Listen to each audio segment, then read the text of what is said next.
Hello everyone, this is Jordan Xiang from UIUC. Here I'm happy to present our paper, Improve the Extension Protocols for Byzantine Broadcast Agreement at Disk. This is joint work with Kartik Nair, Ling Ren, Yilian Shi, and Nitin Vaidya. Byzantine Broadcast Agreement with long input messages are widely used in large-scale distributed systems such as permission blockchain, where the parties want to agree on a block of large size, such as several megabytes. Therefore, efficient and simple constructions of BB or BA with large input is theoretically interesting and also practical. This talk will mainly talk about Byzantine agreement, which is formally defined as follows. There is a set of parties, each with an input message, and they want to output the same message. Some of the parties may be Byzantine and behave maliciously, and the rest of the parties are honest. The validity condition requires that if all the honest have the same input message, then they should output this message. Our paper focuses on a family of BB and BA protocols called extension protocols, which can extend a binary BB or BA into a multi-valued BB or BA with arbitrary input length L. As a simple example of the extension protocol for BA, running 1 bit BA L times can give you a BA protocol for L bits input. However, the communication complexity of such approach is L times the cost of 1 bit BA, which is lower bounded by n squared times L, due to a quadratic lower bound on the cost of 1 bit BA. So the naive approach has cost n times larger than the optimal cost of order NL. The state-of-the-art extension protocols has achieved optimal cost asymptotically with sufficiently large input size L. The communication cost contains an additional term, so the cost becomes order NL with large input size. The contribution of our paper is to further reduce the communication cost by reducing the additional term, so the optimal range of the input size is larger. Also, we give much simpler constructions of the protocols compared to previous work. Our protocols assume the communication channels to be reliable, authenticated, and all-to-all. In this talk, we will focus on synchronous settings when there is a known upper bound on the message delay, but all the results are extended to the asynchronous settings in the paper. For the adversary, there are two kinds of security assumptions. The authenticated protocol or cryptographically secure protocol works with a computationally bounded adversary that cannot break some crypto tools used in the protocol with non-negligible probability. The authenticated protocol works with adversary with unbounded computational power. We made improvements in both settings, but in this talk we will focus on the authenticated case. Next, we'll see an authenticated extension protocol for BA under n/2 faults as an illustration of our techniques. Our protocols combine two existing primitives, one from the coding theory and another from crypto community. We'll use linear error correcting codes or Reed-Solomon codes that can encode n-t data chunks n1 to m-t to n data chunks s1 to sn. Even t out of n data chunks are erased after encoding, the original n-t data chunks can be recovered. The second tool we use is called cryptographic accumulators. It can prove some large element is indeed inside a set with a small size proof. For simplicity, in this talk we'll use Merkle tree as an accumulator. The right figure illustrates a Merkle tree built with data chunk A, B, C, D. The leaves of the tree is the hash of the data chunks, and each node is a hash of its child nodes. Merkle tree can be used to prove if a data chunk is valid or not, with the correct Merkle tree root and proof. The proof for a data chunk contains all the sibling nodes along the path from the corresponding leaf to the root. For example, the proof for data chunk A is marked as red in the figure. Once we have the correct root and the Merkle tree proof, we can verify data chunk A by recomputing the path from A to the root. If the computed root matches the correct root, then data chunk A is valid, otherwise A is invalid. Also note the Merkle tree proof size is k log n, where k is the hash size and n is the number of leaves. It is because the height of the tree is log n.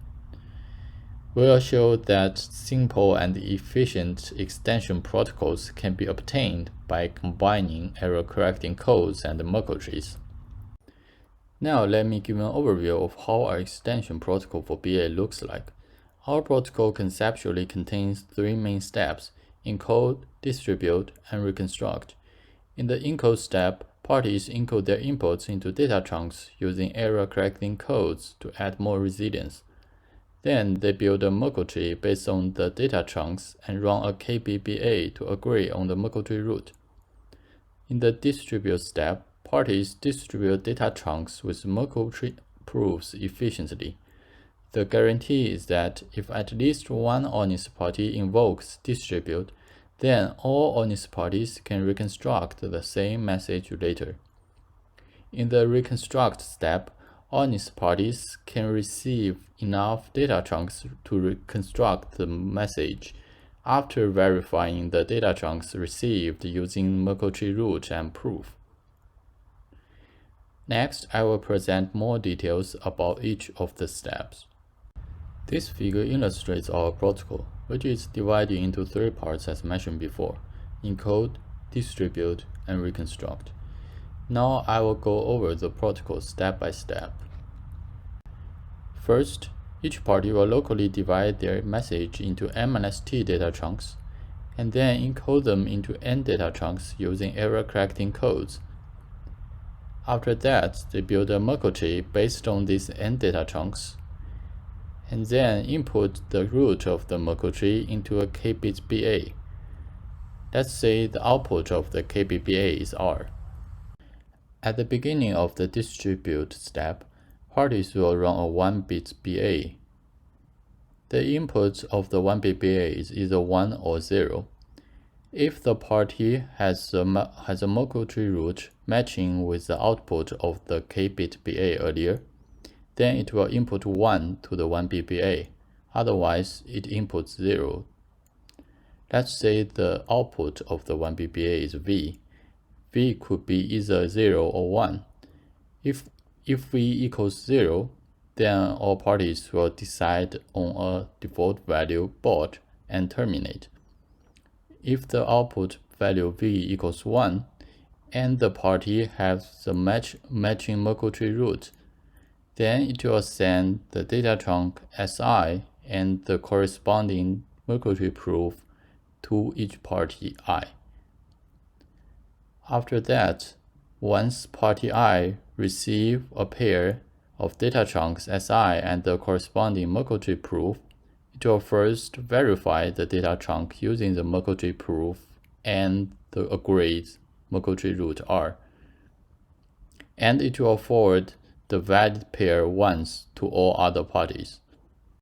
In the reconstruct step, parties can receive at least n-t valid pairs of data chunks and Merkle tree proofs.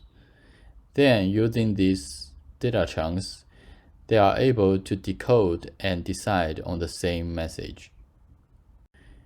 Now, let's briefly talk about the correctness of the protocol.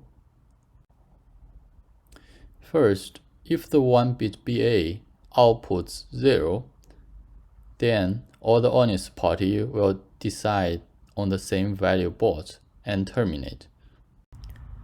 Otherwise, if the 1-bit BA oracle output 1 instead of 0, this implies at least one honest has a matching Merkle tree root. Otherwise, if no honest has matching Merkle tree root, they will all input 0 into this 1-bit BA.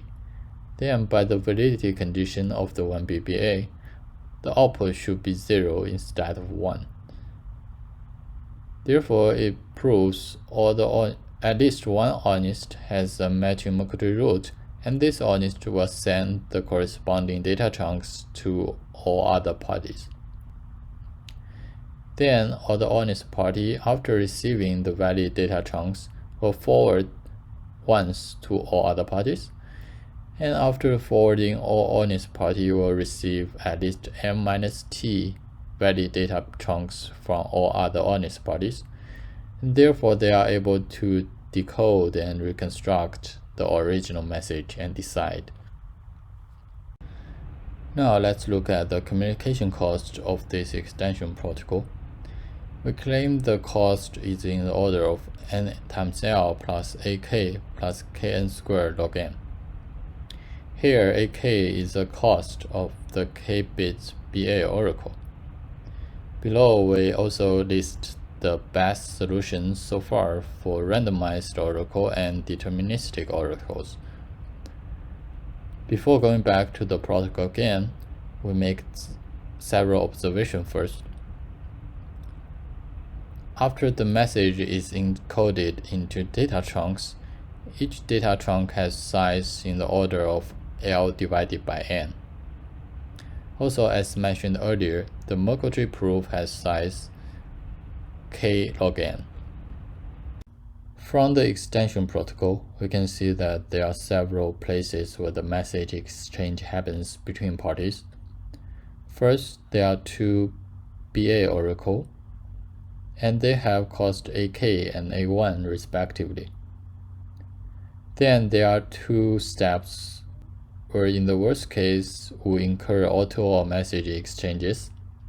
So the message exchanged contains a data chunk and a Merkle tree proof.